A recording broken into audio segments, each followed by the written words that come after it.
them to continue to practice social distancing. Some more relief coming to those of you with student loans. The Department of Education says most federal student loan payments are being suspended. Customers won't be charged interest or late fees. This will last through September 30th. And if you made a payment after March 13th, you are eligible for a refund, according to the Department of Education. Now, this does not apply to private loans. President Donald Trump praising the American people for social distancing efforts and telling everyone to keep going in a tweet. This tweet follows an updated model that predicts far fewer deaths from COVID-19 than originally thought, but the model updated yesterday still projects 60,000 Americans could die. Meanwhile, the Trump administration's temporarily closed the country's asylum system. It's allowed under a public health law. Now, under that law, migrants will be taken to the nearest border crossing and returned to Mexico without the chance to seek asylum. The government says it has expelled about 10,000 people from Mexico and Central America under this new rule. Let's check in with Kyla Diggs. We're working remotely from his house, and well, it was a much better day today than yesterday, but you tell me there's a chance of rain ahead.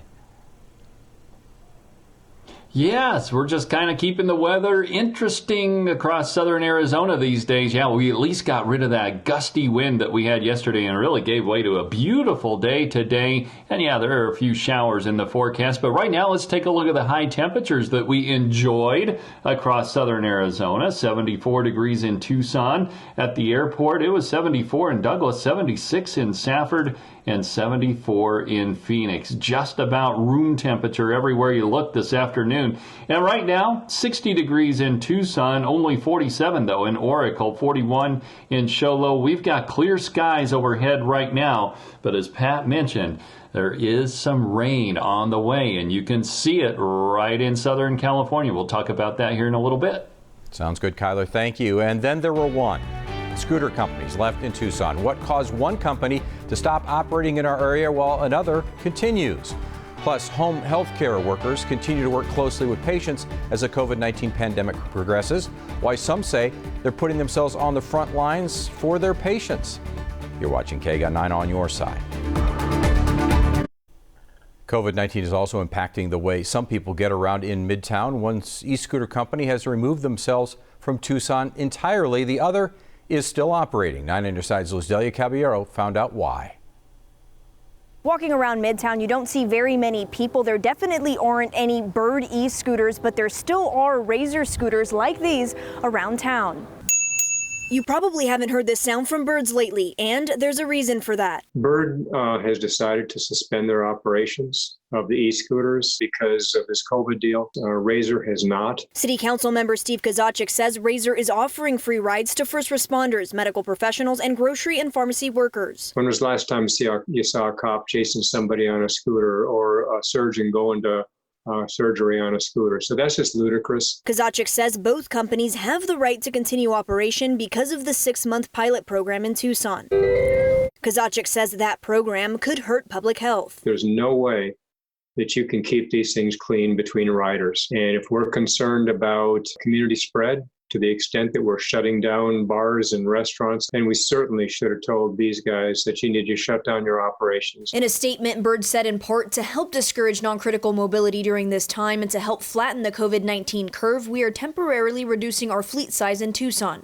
Kozachik's solution to not having e-scooters on the streets during this time, having the city temporarily suspend operations. I'd be totally willing to say, let's just stop the meter and start it up again on that 6 months when this COVID mess cleans up. A decision that could come from the council as early as next Tuesday when they meet. But for now, here's his message to Razor. It's completely irresponsible for Razor to continue operations. You just cut your operations off 100%. Don't wait till you're being told by the city and just do the right thing. KGUN 9 reached out to Razor about their operating decisions during the COVID-19 pandemic. They have yet to get back to us. Reporting from Midtown, Luzdelia Caballero, KGUN 9 on your side.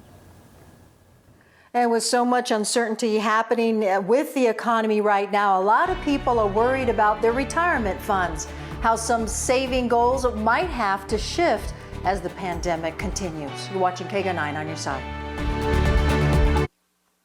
As COVID-19 continues to impact financial markets, investors are now worrying about the retirement funds. And Newsy's Bianca Facine explains how some Americans near retirement age may have to adjust their goals.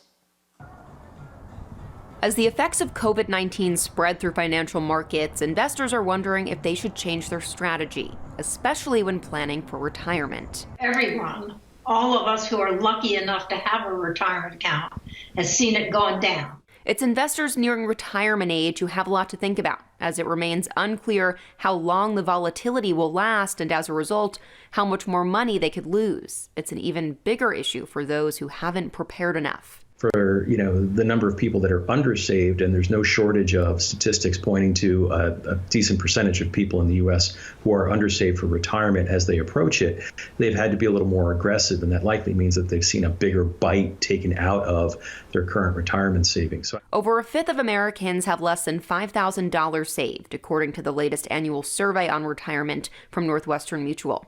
Coupled with the recent volatility, the lack of sufficient savings could mean some people will have to adjust their retirement goals. The recent increase in unemployment doesn't help either. It's the people who have lost their jobs are the ones I'm particularly concerned about. While the market uncertainty has led to losses, the good news is it provides an opportunity for some people to get in at a cheaper price and possibly grow their retirement funds once a turnaround begins. If you're undersaved and you happen to have excess cash, like your bank account or something like that, provided that your day-to-day needs are covered, it would be an excellent time to slowly wade back into the marketplace, scooping up a number of quality companies at better prices than we've seen in not days or weeks, but months. For Newsy, Bianca Facine, outside Washington, D.C. First Warning Weather, brought to you by MPG Tire and Auto. Well, we saw a significant drop in our wind speeds across southern Arizona today, and we also saw a significant drop in our temperatures. Let's go to the almanac and see what the numbers were coming to us out of the Tucson International Airport. And there we go, 74 degrees for the high this afternoon after starting out at 52. So pretty close to the average on the low temperature, but we dropped back down below average on the high, where the average high is usually 80 degrees on this date.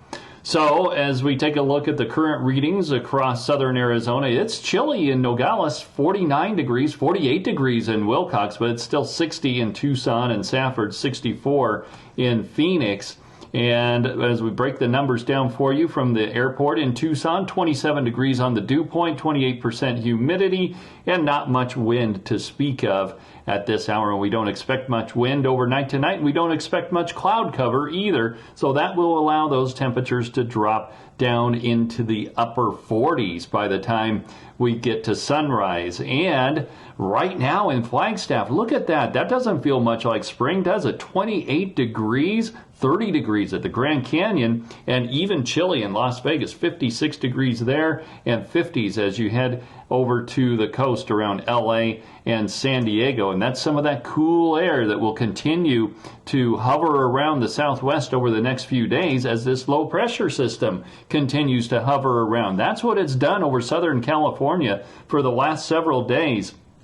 They have seen a lot of cloud cover and a lot of rain, and some of that rain is going to try and work its way into southern Arizona, but it's just going to be taking its time. Now, for tomorrow, we will have to have a little bit of wind come back in here as that low pressure system starts to inch its way closer to the region. And then as we go into Easter Sunday, the wind will pick up a little bit by the end of the day again as that system is passing off to our north and east. So as that system moves out of the area, what's it going to bring as far as moisture? Well, a little bit of rain and thunderstorm activity for Saturday. That'll be approaching the area as early as late tomorrow night. But our best chance of rain will be early Saturday through Saturday evening, and maybe even a little bit of snow above 6,500 feet or 7,000 feet, but we're only talking a couple of inches of accumulation there. And then again, as we go into Monday, on the back side of this system, it'll swing some more moisture around and give us a slight chance of showers on Monday. Not a big deal there, and then it kind of clears out for the middle of next week. As far as the rain totals for this first wave of moisture coming in on Saturday, it's really not that impressive. Most of us will see right around 1/10 of an inch to 2/10 of an inch of accumulation. Overnight tonight, though, it's going to be chilly across Cochise County. 30s for overnight lows and low 40s to mid 40s to the west of Tucson, and around the metro area will be in the mid 40s overnight tonight. 30 degrees in Summer Haven. And then for tomorrow, still running cool for this time of the year. 60s and 70s across Cochise County, 70s to the west of Tucson, and mid to upper 70s around the metro area as we await that shower activity for Saturday. And look at what it does to the temperature. Drops us down to 67 degrees. A nice recovery for Easter with a high of 76. And then a couple of showers on Monday. And after that, we'll see the 80s return by the middle of next week. All right, sounds good. Kyler, thank you. Home health care workers can be a big factor in those who need long-term care. 9 on your side's Chandrea Thomas spoke to a company who says their workers are on the front line of this COVID-19 pandemic. Healthcare workers at hospitals all across the country are dealing with major issues as they battle the COVID-19 pandemic. And there's another set of healthcare workers who actually follow patients after they leave the hospital to help continue their healing process. I think it's very important that Tucson knows we are not closing our doors. Kristen Brown runs AdvisaCare